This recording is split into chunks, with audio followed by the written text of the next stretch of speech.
നമസ്കാരം. ഇന്നലെ വന്നത് പ്രൊമോയെക്കുറിച്ചാണ് സംസാരിക്കുന്നത്. ഇന്നലെ വന്നതൊരു ലിറിക് പ്രൊമോയാണ്. ഒരു ടി വിയിൽ ലാലേട്ടൻ വന്നിട്ട് പറയുന്നത് പണി വരുന്നുണ്ട് എന്നാണ്. ഇടത്തു നിന്നും വലത്തു നിന്നും അങ്ങനെ എല്ലായിടത്തുനിന്നും പണി വരുന്നുണ്ടെന്നാണ് പറയുന്നത്. കൂടാതെ ഇതുവരെ ഉണ്ടായിരുന്ന ബിഗ് ബോസ് സീസണിലെ എല്ലാ ടാസ്കുകളും, അതായത് ക്യാപ്റ്റൻസി, കൂടാതെ ജയിൽ, അങ്ങനെയെല്ലാം പറഞ്ഞുകൊണ്ട് തന്നെ പണി വരുന്നുണ്ടെന്നാണ് പറയുന്നത്. അവസാനം ബിഗ് ബോസ് എന്ന് എഴുതി കാണിക്കുകയും ചെയ്യും. അങ്ങനെ അവസാനം ബിഗ് ബോസ് എന്ന് എഴുതി കാണിക്കും. കൂടാതെ അതത്ര പോരാ എന്ന് തന്നെ പറയാം. കാരണം ഈ പ്രമോ അത്ര ആർക്കും ഇഷ്ടപ്പെട്ടില്ലെന്നാണ് മിക്കുള്ളവരെ കമൻറ്റിൽ കൂടെ നമുക്ക് മനസ്സിലാക്കാൻ കഴിയുന്നത്.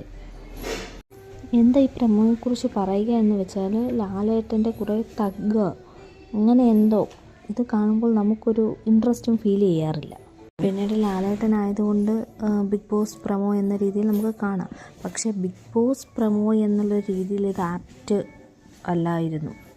കമൻസ് നോക്കിയതിൽ മിക്കവർക്കും ഇഷ്ടപ്പെട്ടില്ല. കൂടാതെ മിക്കവരും തമാശയ്ക്ക് പറയുന്നത് ഇത് മൂവിയുടെ ഒരു ട്രെയിലറാണെന്നൊക്കെയാണ്. ചുമ്മാ കുറച്ച് ബാക്ക്ഗ്രൗണ്ട് മ്യൂസിക്കൊക്കെ വെച്ചുകൊണ്ടുള്ളതാണ്. ഇതിൻ്റെ ബാക്ക്ഗ്രൗണ്ട് മ്യൂസിക് എന്ന് പറയുന്നത് ഒരു ഇംഗ്ലീഷ് ടാഗ് ലൈൻ സോങ് ആണ് കൊടുത്തിരിക്കുന്നത്. മിക്കവരും പറയുന്നത് മറ്റുള്ള സീസണിനേക്കാൾ വളരെ മോശമായിരിക്കും എന്നാണ്. കാരണം പ്രൊമോസ് തന്നെ ആർക്കും തന്നെ ഇഷ്ടപ്പെട്ടില്ല. ചുരുക്കി പറഞ്ഞാൽ ഇതൊരു ലിറിക് പ്രൊമോയാണ്. അത്രയ്ക്ക് ഓക്കെ ആയില്ലെന്നാണ് മിക്ക അഭിപ്രായങ്ങൾ. ഒരു ഇമ്പ്രസീവ് അല്ലായിരുന്നു ഈ പ്രൊമോ. നമ്മൾ പ്രതീക്ഷിച്ചതിനെക്കാട്ടി ലെവൽ കുറവായിരുന്നു എന്ന് പറയാം.